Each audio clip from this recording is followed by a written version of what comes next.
Halo pemirsa, selamat kembali menyaksikan Kabar Nusantara bersama saya Yohana Gabriela. Muhaimin Iskandar mengunjungi putra Presiden Joko Widodo yang kini menjabat sebagai Wali Kota Solo, Gibran Rakabuming Raka. Pada pertemuan itu, Cak Imin menyatakan siap mendukung Gibran maju sebagai DKI 1. Apa saja yang mereka bahas? Saya akan hadirkan informasinya di Kabar Nusantara hanya untuk Anda.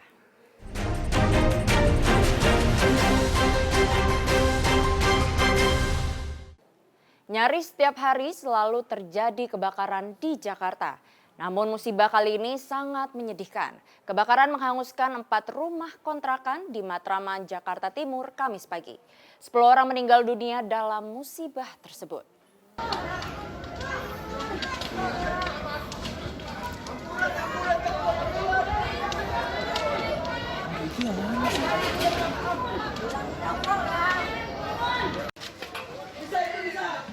Kebakaran mulai terjadi sekitar pukul 4:15 di Jalan Pisangan 3, Matraman, Jakarta Timur. Amuk si jago merah menghanguskan 4 rumah kontrakan beserta seluruh isinya. Lokasi kebakaran berada di dalam gang buntu yang cukup sempit. Akibat kebakaran ini, 10 orang penghuni rumah yang berasal dari 2 rumah meninggal dunia. Saat kebakaran terjadi, para penghuni rumah sedang tertidur pulas. Dan ada korban jiwa atau enggak? Ya, dilihat ini ya rumah tinggal ya, sebanyak 4 pintu dan korban ada. Pak, ini kesulitan memadamkan api apa ya? Kesulitan memadam apinya karena memang berada di jalan sempit, terus banyak motor gitu ya, barang-barang.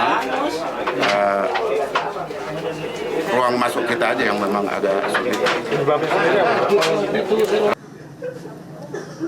Kebakaran berhasil dipadamkan sekitar pukul 6 pagi.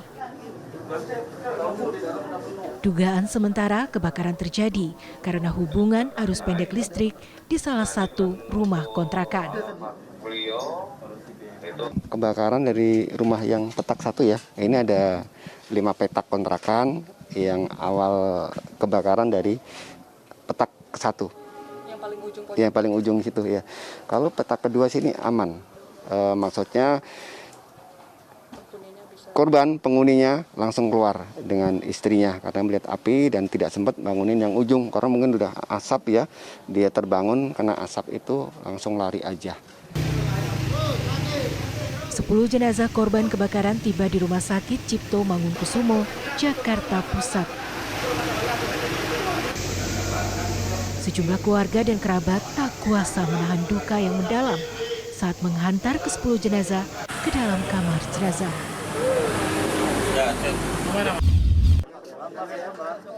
Gubernur DKI Jakarta Anies Baswedan meninjau lokasi terbakarnya 4 unit kontrakan di Jalan Pisangan Baru 3, Matraman, Jakarta Timur. Anies memastikan bantuan berupa makanan, pakaian, dan tempat tinggal bagi 5 korban selamat akan ditanggung selama 21 hari ke depan. Ya pemirsa, inilah lokasi terjadinya kebakaran di kawasan Pisangan Baru, Jakarta Timur, di mana saya saat ini akan mengajak Anda untuk melihat langsung bagaimana kondisi lokasi kebakaran. Di sini total ada 4 rumah atau 4 unit kontrakan yang hangus terbakar. Kalau bisa saya gambarkan, luas kontrakan masing-masing unitnya tidak begitu besar, hanya sekitar kira-kira 3 kali 5 meter saja. Nah, bisa Anda saksikan di layar kaca Anda pemirsa, bahwa ini merupakan jalan buntu. Jadi 4 unit kontrakan atau rumah yang terbakar ini letaknya sejajar, saling sejajar di dalam satu gang yang ukuran gangnya pun bisa dikatakan sempit, mungkin hanya bisa dilalui 1 sepeda motor saja. Kita tahu bahwa akibat kebakaran yang terjadi pagi hari tadi sekitar pukul 4.20 waktu Indonesia Barat, akibatnya ada 10 orang warga yang tewas menjadi korban dalam kebakaran ini, di mana 10 orang korban meninggal dunia tersebut berasal dari 2 rumah, yakni rumah lokasi atau tempat saya mengabarkan saat ini rumah yang letaknya paling di ujung gang. Sementara korban lainnya ada di rumah nomor 3. Nah, selain itu pemirsa, saya juga bisa gambarkan bahwa di dalam masing-masing kontrakan ini akses keluar masuknya hanya bisa melalui pintu depan. Ini yang bisa Anda lihat, ini adalah posisi pintu depan yang menghadap ke gang yang kondisinya juga cukup sempit. Jadi untuk di belakang rumah ini tidak ada akses baik itu pintu maupun jendela yang memungkinkan menjadi akses bagi para penghuni rumah untuk bisa menyelamatkan diri atau keluar ketika kebakaran terjadi. Selain itu, pihak kepolisian dari Polsek Matraman dan Polres Jakarta Timur juga sudah melakukan olah tempat kejadian perkara untuk memastikan penyebab terjadinya kebakaran. Namun hingga siang ini penyebab kebakaran masih belum dapat dipastikan, namun ada dugaan sementara bahwa kebakaran ini terjadi karena adanya hubungan arus pendek listrik. Dari Jakarta, Anggia Eboni, Bambang Tri, TV One mengabarkan. Seorang pengendara mobil mengamuk di Jalan Kalimalang, ruas Jalan Kiai Haji Nur Ali. Ia marah-marah gara-gara ada rambu larangan putar balik.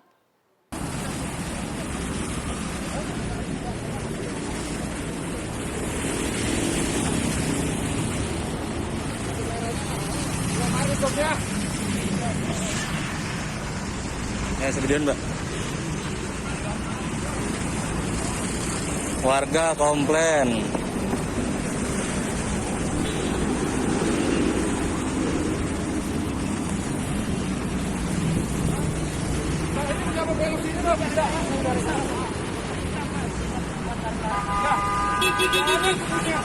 Oh, barang-barang gimana? Oh, nyusahin. Jangan nyusahin masyarakat. Jangan nyusahin masyarakat.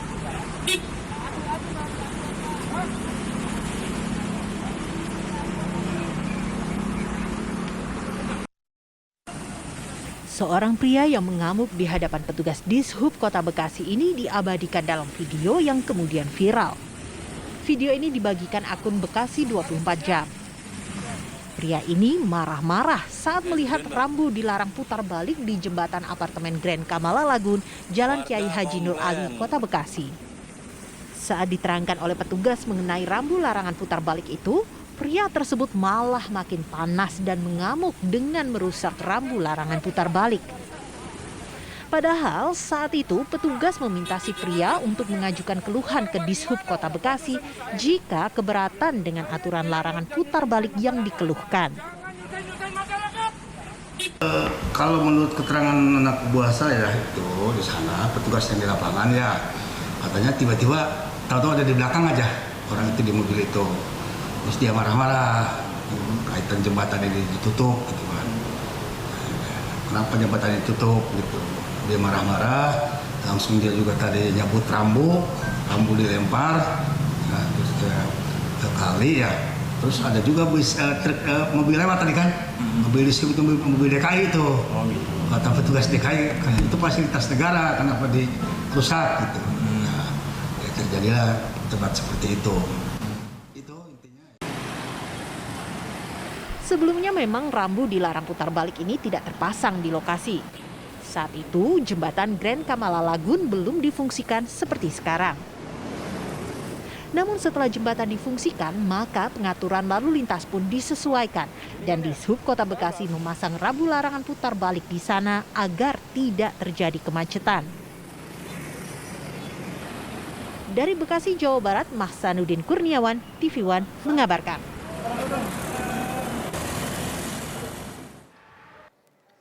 Seorang pemulung yang menolak ditertibkan mendadak menjatuhkan diri ke tanah di kawasan Cempaka Putih, Jakarta Pusat.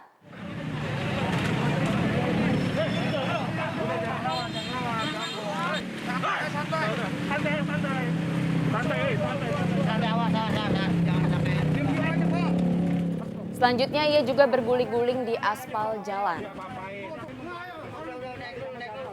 Saat itu petugas Satpol PP mendapati pemulung ini tengah mengais botol bekas. Namun saat hendak dibawa ke mobil, ia berontak. Petugas kewalahan karena meronta cukup kuat. Akhirnya Satpol PP membiarkan pemulung tua itu pergi.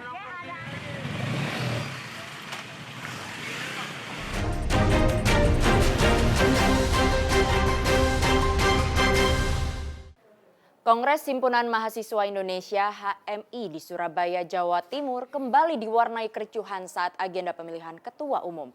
Kali ini tim dari masing-masing kandidat ketua umum HMI saling baku hantam.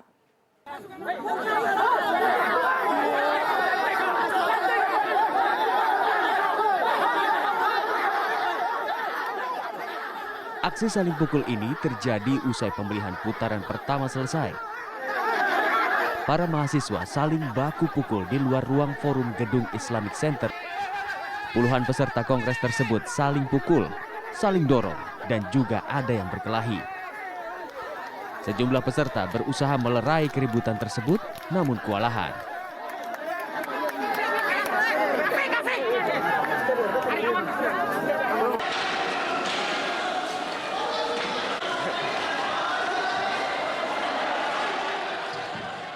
Kericuhan juga terjadi di dalam ruangan. Panitia kembali men-skor agenda sidang. Kericuhan diduga terjadi karena masing-masing tim merasa kecewa dengan kandidat lain. Selain itu, para pendukung kandidat juga berusaha mempengaruhi dan memperebutkan suara dari 16 kandidat yang gugur dalam putaran pertama agar bisa memenangkan pertarungan di putaran kedua. Sesi sidang kembali dilanjutkan setelah suasana kondusif. Pemilihan ketua umum pada putaran pertama diikuti oleh 26 calon ketua umum, 5 kandidat yang suaranya tertinggi dinyatakan lolos untuk dilanjutkan ke pemilihan putaran kedua. Kongres ke-31 Himpunan Mahasiswa Islam setelah menimbang dan seterusnya mengingat dan seterusnya memperhatikan dan seterusnya memutuskan. Dalam putaran kedua, suara tertinggi diperoleh oleh Raihan Aryatama, kader HMI asal Bulak Sumur, Yogyakarta. Juang Indonesia. Ya. Mudah-mudahan ini adalah momentum kita bersama. HMI bersatu, Indonesia maju.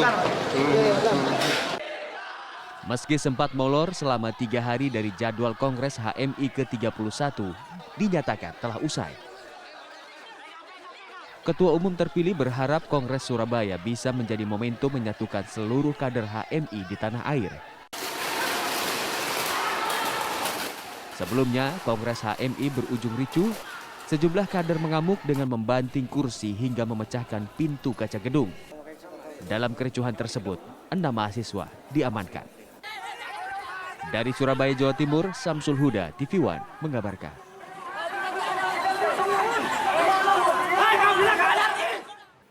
Partai Demokrat kubu KLB Deli Serdang menggelar konferensi pers di lokasi proyek Mangkrak, Hambalang, Bogor, Jawa Barat.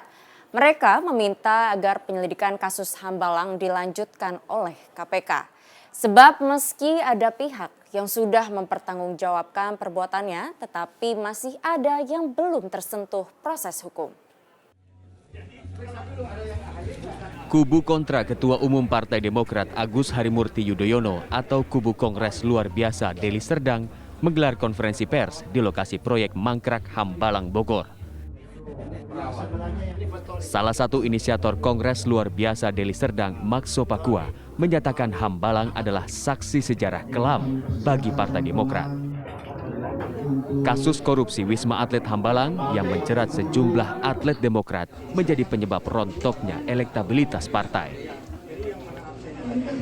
Dunia akan tahu bahwa kenapa, dan sekarang kita sudah jadi pertanyaan, kenapa kelompok KLB membuat press conference di Hambalang? Ada apa di sana? Hujan kok, naiknya juga turun, makan susah. Tapi kami nekat, kami tahu bahwa ini adalah bagian integral dari sejarah yang menentukan bagaimana Partai Demokrat itu mulai pelan-pelan turun dari mulai 20,4% menjadi 10,2% dan 7,3%. Para politisi Partai Demokrat kubu KLB Deli Serdang meminta agar KPK melanjutkan penyelidikan kasus Hambalang. Sebab meski ada pihak yang sudah mempertanggungjawabkan perbuatannya, namun ada juga pihak yang saat ini masih belum tersentuh proses hukum. Dari Bogor, Jawa Barat, Eko Hadi, TV One mengabarkan. Sementara itu, Partai Demokrat Kubu Agus Harimurti Yudhoyono menanggapi konferensi pers Partai Demokrat Kubu KLB Deli Serdang. Kepala Badan Komunikasi Strategis Partai Demokrat versi AHY, Herzaki Mahendra Putra, menegaskan konferensi pers itu merupakan bentuk frustrasi dalam upaya menutupi rasa malu kepada peserta KLB abal-abal dan halayak luas. Merupakan bentuk frustasi dan upaya mereka mengatasi rasa malu kepada peserta KLB abal-abal dan halayak luas. Mereka berusaha untuk mengalihkan isu dari rentetan kegagalan mereka dalam melakukan kebohongan publik. Selama 2 minggu terakhir ini, pertama ketika mereka melakukan KLB abal-abal itu, mereka menyatakan akan segera mengajukan berkas permohonan kepada Kemenkumham. Faktanya mereka butuh waktu lebih dari 1 minggu ya untuk mengajukan berkas permohonannya gitu. Ya. Kemudian yang kedua, laporan Marzuki Ali kepada Barreskrim itu ditolak sampai 2 kali ya. Ketiga, laporan yang mengatasnamakan Pak Muldoko ke Polda Metro Jaya itu juga ditolak ya. Yang keempat, kita juga tahu akhir-akhir ini Marzuki Ali mencabut gugatannya dari PN Jakpus karena kita tahu legal standingnya memang lemah gitu, ya, sehingga wajar saja dicabut apapun versi mereka. Sejumlah warga saling rebut bantuan yang diberikan Presiden Joko Widodo saat mengunjungi pelabuhan Yosudarso, Ambon, Maluku.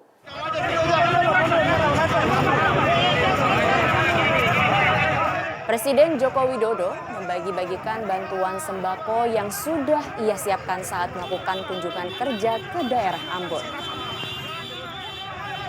Namun, aparat keamanan tetap melakukan penjagaan ketat di sekitar tempat kunjungan Presiden Jokowi. Presiden melakukan kunjungan kenegaraannya ke kota Ambon dengan menyambangi proyek nasional yang baru dibangun, yakni Pelabuhan Baru Yosudarso Ambon. Setelah itu, Presiden juga sempat melakukan peninjauan di lokasi vaksinasi yang berada di kantor Pelindo Ambon.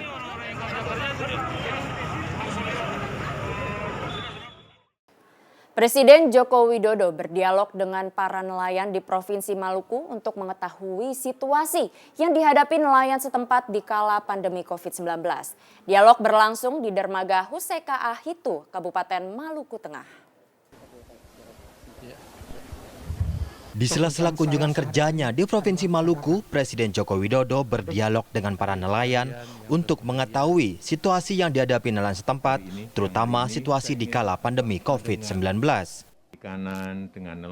Dialog itu berlangsung di Dermaga Huseka Ahitu di Maluku Tengah bersama 16 nelayan yang mewakili para nelayan di Maluku Tengah. Para nelayan berkesempatan mengutarakan kebutuhan mereka untuk menjalani aktivitas sehariannya. Dialog itu diantaranya keluhan nelayan yang kekurangan rumpon, yaitu alat bantu penangkapan ikan yang ditempatkan di tengah laut, baik di perairan dangkal ataupun dalam. Yang ingin kita sampaikan dalam pandemi ini memang tidak ada masalah, Pak. Untuk dalam pencarian kita ini kita sudah, dalam artinya pencarian kita ini sudah mantap, Pak. Cuman kita masyarakat di sini lagi kekurangan, Pak. Dalam artinya alat penangkapan transportasinya yang masih kurang. Dalam artinya rumpun, Pak, masih kurang, Pak. Iya, Pak. Bagan, Pak. Bagan rumpun. Alat yang di tengah-tengah laut, Pak. Iya, Pak. Usai nelayan mengutarakan kebutuhannya, Presiden pun berkenan menjawab kebutuhan nelayan dengan memberikan rumpon dan memberikan modal usaha. Ya, saya titip tadi yang mau dibeli rumpon tadi, ya, tadi segera besok dibeli, nanti kapan pedagang juga, saya nanti cek, udah dibelikan belum, udah itu aja, ya. Ini nelayan, sini nelayan, silahkan diambil, ini pedagangnya, Pak, 4 orang, ambil, untuk tambah dagangan, udah modal. Jangan dibelikan handphone. Was nanti kalau ada yang beli handphone dari sini, saya ikuti. Ya, saya rasa itu. Selamat bekerja dan nggak ada yang COVID kan? Sehat semuanya? Sehat. Ya, saya tutup. Terima kasih. Assalamualaikum warahmatullahi wabarakatuh. Waalaikumsalam warahmatullahi wabarakatuh. Selain itu dalam kunjungannya, Presiden juga mengatakan akan mengembangkan pelabuhan baru dengan konsep pelabuhan terintegrasi yang akan menjadi pusat pertumbuhan industri pengolahan ikan dan konsolidasi kargo dari wilayah Indonesia Timur. Dari Ambon, Maluku, tim TV One mengabarkan. Ketua Umum PKB Muhaimin Iskandar bertemu dengan Wali Kota Solo Gibran Rakabuming Raka untuk menyampaikan selamat kepada Gibran atas tugas barunya sebagai Wali Kota Solo. Selain itu, Caimin menegaskan siap mendukung Gibran maju di Pilgub DKI jika berprestasi di Kota Solo. Wali Kota Solo Gibran Rakabuming Raka menerima kunjungan silaturahmi Caimin.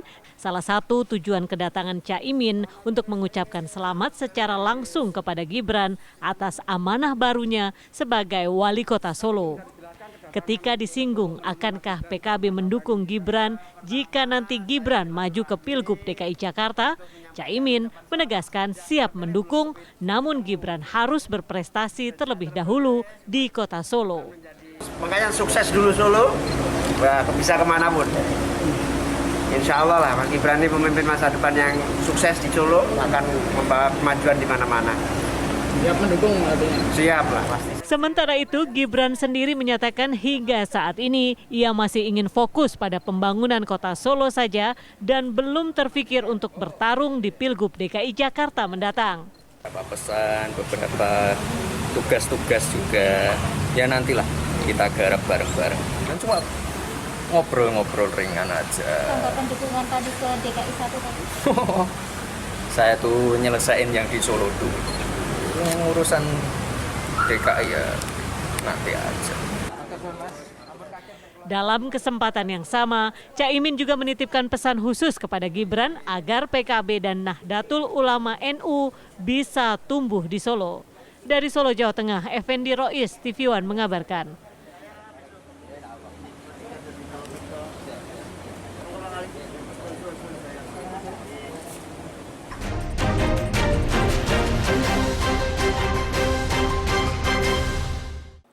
$16 juta dosis bahan baku vaksin Sinovac tiba di tanah air melalui Bandara Soekarno-Hatta, Tangerang, Banten pada Kamis kemarin.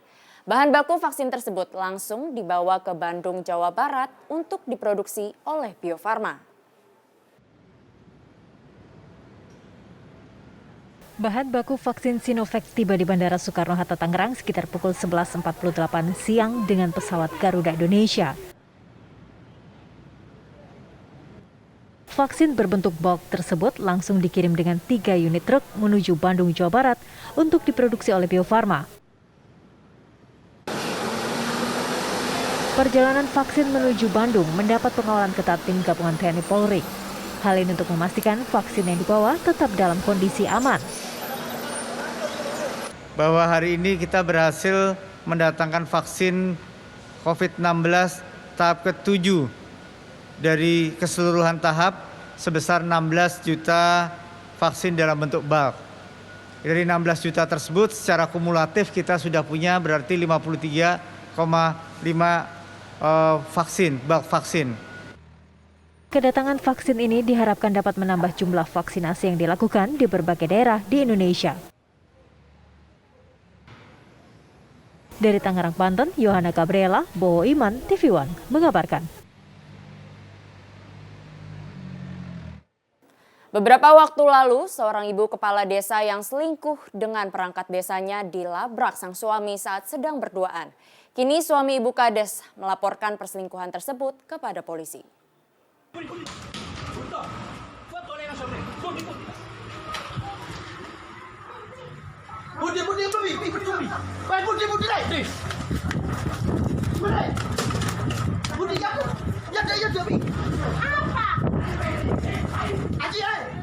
Suami mana yang tak marah saat tahu istrinya berselingkuh?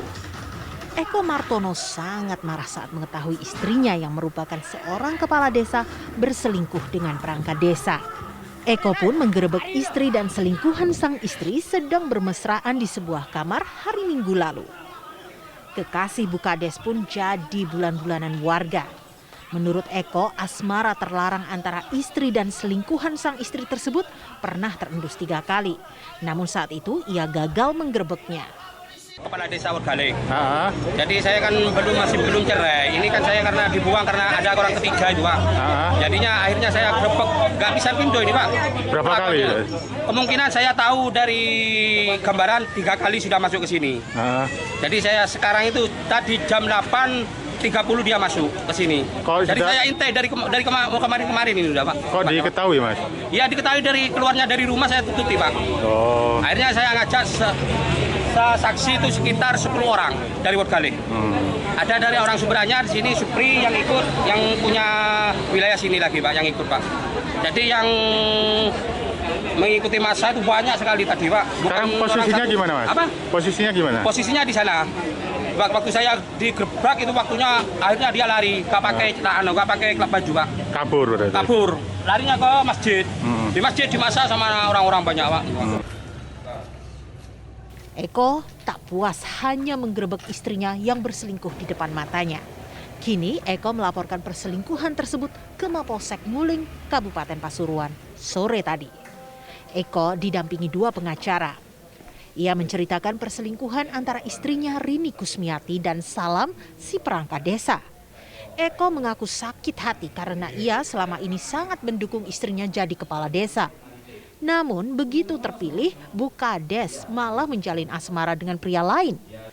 Eko juga kecewa karena sudah menjaminkan SK sebagai ASN ke sebuah bank untuk pinjaman uang 150 juta rupiah yang digunakan sebagai biaya pencalonan istrinya di ajang Pilkades. Klien kami ini sudah 3 kali mendapati kejadian seperti ini.